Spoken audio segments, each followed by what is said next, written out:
día con todos, mi nombre es Daniela Estefanía Cruz Román. El día de hoy yo les voy a hablar sobre la anatomía renal. Bien, para comenzar vamos a hablar sobre los riñones. Los riñones son dos órganos retroperitoneales que se van a estar ubicados al lado de la columna vertebral. El riñón izquierdo va a estar a nivel de la T11 y la T12 y el riñón derecho a nivel de la lumbar 2 y la lumbar 3. Esta variación, ¿por qué?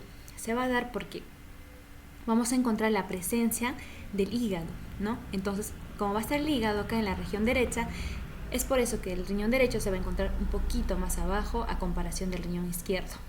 Los riñones se dice que tienen forma de frijoles o forma de habichuelas. Sus dimensiones van a ser 12 centímetros de largo, 6 centímetros de ancho y 3 centímetros de grosor. Va a tener un color que va a ser caracterizado por un rojizo pardo. Y su peso va a variar entre 140 gramos a 180 gramos. También va a estar conformado, va a tener dos caras, una cara anterior y una cara posterior. Y dos polos, un polo superior que vamos a encontrar la glándula suprarrenal y un polo inferior. Y también está conformado por dos bordes, un borde externo y un borde interno. En el borde interno vamos a encontrar aquí al ileo renal. Bueno, este sistema va a estar comprendido por el riñón y va a salir de ahí, va a estar seguidamente por la pelvis renal, los uréteres, la vejiga urinaria, que se va a encargar del almacenamiento de la orina, y la uretra, ¿no? Que va a estar conformada, y esta se les va a denominar las vías urinarias. Ahora, para nosotros hablar sobre las adherencias que tiene el riñón, vamos a hablar sobre la fascia renal o conocida también como la fascia de Gerota. Esta fascia renal va a estar comprendida por una hoja anterior que vemos acá, se continúa así, pasa hacia el lado derecho, y una hoja posterior que vamos a ver posterior porque está posterior al riñón, ¿no? Y vemos que acá es como si no se conectara con el otro lado, ¿no? Se interpone la columna, se dice que esto se va a conectar a través de un tejido conectivo, pero recuerden esta partecita ya, que prácticamente no se va a cerrar a comparación como está la hoja anterior, ¿no? Que vemos que se continúa. En cambio la hoja posterior no. Entonces, si esta de acá es el riñón, vamos a encontrar aquí acá su cápsula, ¿no? Entre la cápsula y la fascia renal o la fascia de Gerota va a haber un espacio. Este espacio se le va a llamar espacio perirrenal. Y en este espacio también se va a encontrar que esta grasita que vemos, que se va a llamar la grasa perirrenal. Por encima de la fascia renal se va a encontrar la grasa pararrenal, ¿no? Ahora, ¿ven esta estructura de acá? Este es el peritoneo. Es por eso que se le denomina a los riñones como órganos retroperitoneales. ¿Por qué? Porque se van a encontrar detrás del peritoneo.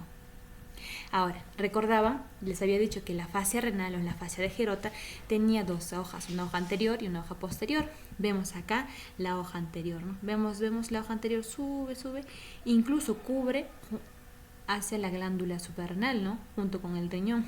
Pero acá vemos su cara posterior o su hoja posterior, vemos que no se termina de cerrar. Entonces, esto va a predisponer a que, por ejemplo, si hay una pielonefritis, va a hacer que esta infección llegue hacia la cavidad pélvica, ¿no? Ahora, cuando nosotros vamos a hablar sobre las relaciones que tiene el riñón, vamos a hablar que su polo superior se va a encontrar la glándula suprarrenal, ¿no? Pero hay una ligera variación, como ya habíamos dicho, como el riñón derecho se encuentra ligeramente más inferior, se va a delimitar con qué estructuras. Por ejemplo, con el lóbulo derecho del hígado, ¿no? Y también con la segunda porción del duodeno. Y con por acá vamos a imaginar que se encuentra el colon, ¿no? El colon ascendente, el colon transverso y el colon descendente. Entonces, acá en el colon ascendente y el colon transverso, recordemos que está el ángulo hepático, y en el transverso y con el descendente está la flexura esplénica. Entonces, ¿con quiénes se va a delimitar el riñón derecho? Se va a delimitar con la porción descendente o la segunda porción del duodeno, con el ángulo hepático, con el lóbulo derecho del hígado En cambio, el riñón izquierdo se va a delimitar con quién. Va a estar acá el vaso, con el páncreas, con el estómago, con el ángulo esplénico y con el yeyuno. Ahora, esta de acá es una vista posterior. Entonces, si es una posterior, este es el riñón izquierdo y este es el riñón derecho, que se encuentra ligeramente más inferior, ¿recordaba? Entonces, su relación del riñón izquierdo vamos a encontrar que está relacionado con quién, con la costilla número 11 y la costilla número 12. En cambio, el derecho solo con la 12. Y también vamos a encontrar que se va a delimitar o va a estar relacionado con el músculo transverso del abdomen, con el músculo cuadrado lumbar, con el músculo psoas mayor, ¿no? Igual de la misma manera, con la psoas mayor, con el cuadrado lumbar y con el transverso del abdomen. Ahora, cuando nosotros vamos a hablar sobre las estructuras internas del riñón, vamos a encontrar acá, que habíamos dicho que es la cápsula, ¿no? La cápsula fibrosa, y luego vamos a encontrar el parénquima renal. El parénquima renal va a estar comprendido por la corteza y por la médula. Toda esta de acá, esta región de aquí, es la corteza. Y estas de acá, estas que vamos a encontrar como unos triangulitos o unas pirámides, se les va a denominar médula, ¿no? Estos triangulitos de acá se les va a denominar las pirámides de Malpighi. ¿Ya? La médula, acá se encuentran las pirámides de Malpighi. Ahora, vemos que si esta de acá es la corteza, vemos que la corteza está ingresando hacia la médula. Entonces, estas proyecciones, esta prolongación de la corteza hacia la médula, se va a denominar las columnas de Bertin. ¿Ya? Ahora, en estas pirámides vemos que acá hay como unas puntitas, ¿verdad? Vemos acá que son las desembocaduras. ¿Cómo se le va a denominar? Se le va a denominar las papilas renales. Estas papilas renales van a confluir en las cálices menores. Estas de acá son las cálices menores. Y estas cálices menores van a confluir en las cálices mayores. Y estas, a su vez, estas cálices mayores van a desembocar ¿dónde? En la pelvis renal. Todo eso se llama pelvis renal. ¿Ya? En un momento les explico un poquito mejor. Ahora, esta estructura de acá, este borde interior o borde medial, vamos a encontrar al hilio renal. ¿Qué es el hilio renal? ¿Qué es el hilio? El hilio va a comprender estructuras que entran y salen, ¿no?, de un órgano. En este caso estamos hablando del riñón. Entonces, ¿quién ingresa? Es la arteria renal. ¿Quiénes salen? La vena renal y la pelvis renal. A esta estructura se le denomina hilio renal. Ahora, como les había dicho, la porción externa, la parte externa se le denomina la corteza, ¿no? En esta corteza va a ser ligeramente más amarillento y granulado. ¿Granulado por qué? Porque vamos a encontrar la presencia de los corpúsculos de Malpighi. Ojo, dije corpúsculos de Malpighi. Recordemos que también hay estas de acá, estas estructuras que se encuentran en la médula, se le denominan pirámides de Malpighi. Pirámides. Aquí vamos a encontrar corpúsculos de Malpighi, ¿no? Las pirámides de Malpighi se van a encontrar, se dice que varía la literatura, pero se va a encontrar entre 8 a 18 pirámides renales y que van a ser un color mucho más rojiza, ¿no? Ahora, cuando hacemos un zoom, vemos que vamos a agarrar una parte de la médula y una parte de la corteza. Vamos a hacer un zoom. Hasta aquí, de acá para acá es médula. De aquí para acá es corteza. Entonces, nosotros habíamos dicho que encontramos a los corpúsculos renales. ¿Quiénes son los corpúsculos renales? Van a conformar el glomérulo, que son estas de acá, y la cápsula de Bowman. El glomérulo más la cápsula de Bowman van a conformar los corpúsculos renales o los corpúsculos de Malpighi. Es por eso que esta característica, esto le va a dar una característica granulada, ¿no?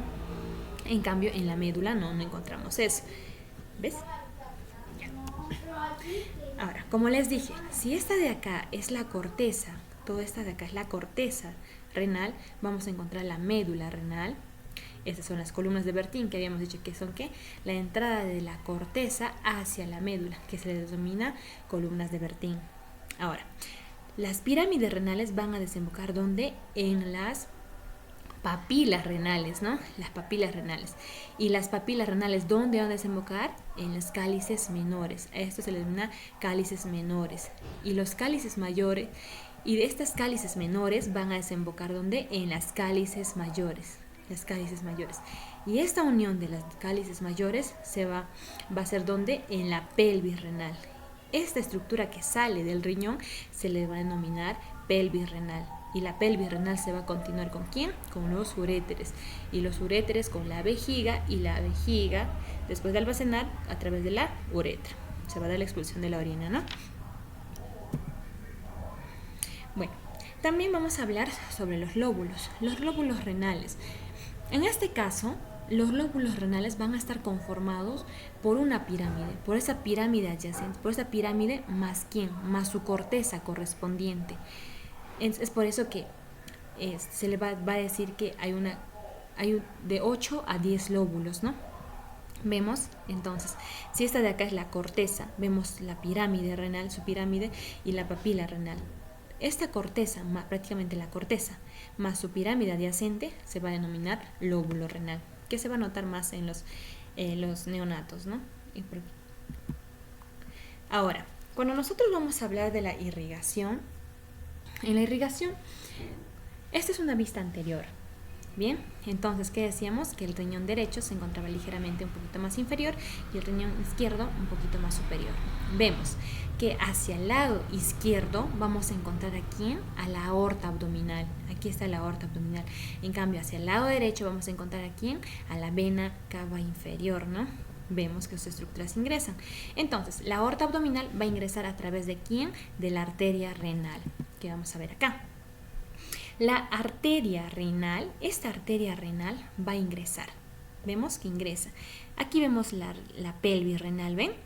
Una parte va a ingresar, prácticamente las arterias van a ingresar por la parte anterior y por la parte posterior. Entonces se va a dividir una rama anterior y una rama posterior. Estas arterias se les va a denominar las arterias segmentarias. Estas arterias segmentarias van a continuar a través de ¿qué? De las arterias interlobares. Habíamos dicho que prácticamente esta de acá, esta pirámide más su corteza conformaban un lóbulo, entonces entre este espacio y este espacio se van a encontrar ¿quiénes? Las arterias interlobares, ¿no? Estas arterias interlobales se van a continuar a través de ¿qué? De las arterias arqueadas o las arterias arciformes, ¿ven? Prácticamente forman forma de arco, por eso se les denomina arterias arqueadas. Estas arterias arqueadas van a continuarse a través de ¿qué? De las arterias interlobulillares. Y estas arterias interlobulillares, que son importantes, a través de quién va a continuar, va a ingresar la arteriola aferente, ¿no? Ahora, vamos a ver cuál es la arteriola aferente. Este de acá ya, ingresamos acá, es la arteriola aferente, ¿no? ¿Vieron? Ingresa la arteria aferente, va a pasar por el glomérulo, va a salir a través de la arteriola eferente, como acá dice. Va a ingresar la arteriola aferente, va a pasar por el glomérulo, va a salir por la arteriola eferente. ¿Ven? Ahí va esa relación. Como les dije, este es el glomérulo, ingresa la arteriola aferente, pasa por todo y va a salir a través de ¿quién? De la arteriola eferente. Ahora, bueno, para concluir, tenemos acá, que es como habíamos dicho, que es el riñón derecho, el riñón izquierdo. En este caso vamos a encontrar hacia la parte izquierda la aorta abdominal y hacia la parte derecha que va a estar la vena cava inferior. Entonces, la arteria abdominal, la arteria abdominal se va a dividir, ¿no? En dos secciones, la porción de la derecha, la porción de la izquierda y la porción derecha. Y así, de la misma manera, las venas renales se van a dividir, ¿no? En las arterias renales y van a salir estructuras, las venas renales van a salir del riñón, se van a confluir en donde en la vena cava inferior, que va a llevar directo hacia el corazón. Bueno, eso es para hablarles de manera general sobre la anatomía renal y bueno, más adelante seguramente estarán hablando de las demás estructuras. Gracias.